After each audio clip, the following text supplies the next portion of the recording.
विमल पोलो जोबा केसरी, हर पल मनाओ केसरी त्योहार। नमस्कार, राष्ट्र की बात संडे एडिशन में आपका स्वागत। मैं हूं मानक गुप्ता। मेरे साथ स्टूडियो में सीनियर जर्नलिस्ट विनोद अग्निहोत्री आ गए। बाकी मेहमानों से परिचय भी बस अभी कराता हूं। आपको पता ही है, पूरे देश में इस समय बहस यह चल रही है कि संसद के शीतकालीन सत्र में वंदे मातरम और वोट चोरी या एसआईआर या इलेक्टोरल रिफॉर्म्स के मुद्दे पर जो डिबेट हुई वो कौन जीता, किसने किसकी धज्जियां उड़ाई। और ये धज्जियां उड़ाने का जो प्रयोग है वो सबसे पहले राहुल गांधी ने किया। जब ये डिबेट खत्म हुई उसके बाद राहुल गांधी ने मीडिया से कहा, आपने देखा नहीं हमने कैसे सरकार की दोनों मुद्दों पर धज्जियां उड़ा दी। तब से बीजेपी वाले मजे ले रहे हैं। राहुल गांधी जिनकी चुनाव दर चुनाव खुद धज्जियां उड़ रही हैं, डिबेट से जो भाग गए, बीजेपी कह रही है वो हमारी धज्जियां उड़ाने की बात कर रहे हैं। पर लोग अभी भी बहस यही कर रहे हैं पूरे देश में कि वोट चोरी एसआईआर की डिबेट कौन जीता, वंदे मातरम की डिबेट में कौन भारी पड़ा।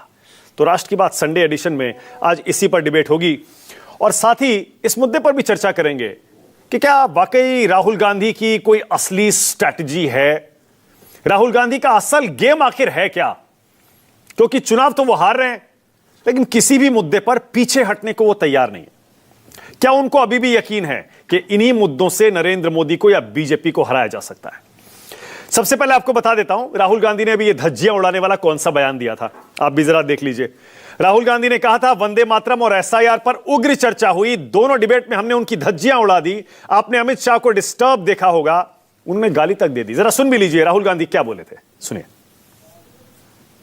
वंदे मातरम और एसआईआर पे तो एक्रिमोनियस चर्चा हुई और मुझे तो काफी अच्छा लगा क्योंकि दोनों डिबेट्स में हमने मतलब धज्जियां उड़ा दी उनकी।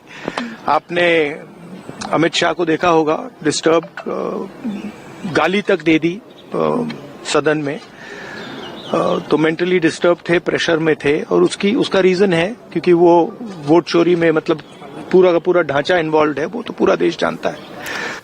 अब दूसरा सवाल यही है, आप भी सोच रहे होंगे कि राहुल गांधी कांग्रेस पार्टी चुनाव हारे जा रहे हैं लेकिन किसी भी मुद्दे पर पीछे हट नहीं रहे। मैं आपको जरा याद दिला देता हूं कि राहुल गांधी कौन कौन से मुद्दे लगातार उठा रहे हैं, लेकिन एक भी मुद्दे पर, खासतौर से वोट चोरी के मुद्दे पर, वो पीछे बिल्कुल हटने को तैयार नहीं है, बिहार के नतीजों के बावजूद। तो एक तो ऊपर जरा दिखाइए, सबसे पहला मुद्दा वोट चोरी वाला है। लगातार कई महीनों से राहुल गांधी वोट चोरी का मुद्दा उठा रहे हैं और उस पर अडिग हैं। फिर रामलीला मैदान की उनकी वोट चोरी पर जो रैली है उसके भी बहुत चर्चे हैं। अब राहुल गांधी के निशाने पर सबसे पहले चुनाव आयोग आता है। पहले मोदी निशाने पर रहते थे हमेशा, अब चुनाव आयोग और Gyanesh Kumar chief election commissioner, साथ में पीएम भी रहते हैं। फिर एससी एसटी ओबीसी और अल्पसंख्यक, पिछड़े और अल्पसंख्यक, दलित, ये बार बार राहुल गांधी के टारगेट पर रहते हैं, इन पर ज्यादा फोकस रहता है।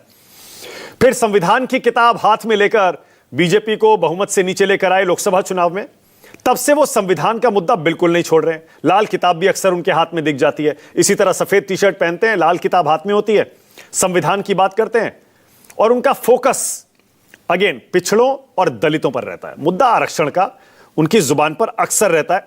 फिर एक संवैधानिक संस्थाओं पर हमले का मुद्दा वो बार बार उठाते हैं और फिर अमीर गरीब की खाई का मुद्दा उठाते हैं और ये मुद्दे लगातार उठा रहे हैं। चुनाव उनके पक्ष में नतीजे नहीं आ रहे, उसके बावजूद गेम क्या है राहुल गांधी का। चलिए डिबेट शुरू करते हैं। राष्ट्र की बात संडे एडिशन में आज का सवाल आपकी स्क्रीन पर आ रहा है। आज का मेरा पहला सवाल, राहुल गांधी का असली गेम आखिर क्या है। और दूसरा, एसआईआर पर किसने किसकी धज्जियां उड़ाई हैं, संसद में जो डिबेट हुई उस पर। राष्ट्र की बात में संडे एडिशन में आज विनोद अग्निहोत्री जी के साथ, मेरे साथ सतीश के सिंह आ गए, पंकज शर्मा हैं, तहसीन पूनावाला आ गए, पूना से जुड़े हैं लाइव, और मेरे साथ अनंत विजय बस थोड़ी देर में आपको आपकी स्क्रीन पर दिखाई देंगे। सभी का स्वागत। सतीश जी, आपसे शुरू कर रहा हूं।